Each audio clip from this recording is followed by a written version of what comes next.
هی میام بخونم یادم میره، دم میگیرم و هی باز دم میره. ایوونت اینقدر ماتم کرده، اصلا عقل از سر آدم میره. با ابروهات کردی شیر و شکار، چشم تو لشکر زلفت زلفقار.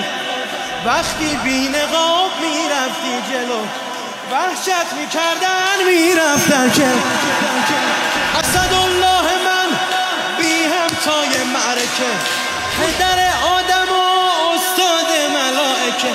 که شد حریف مار توی کودکی، کندن درواسش هیچ کاری نداره.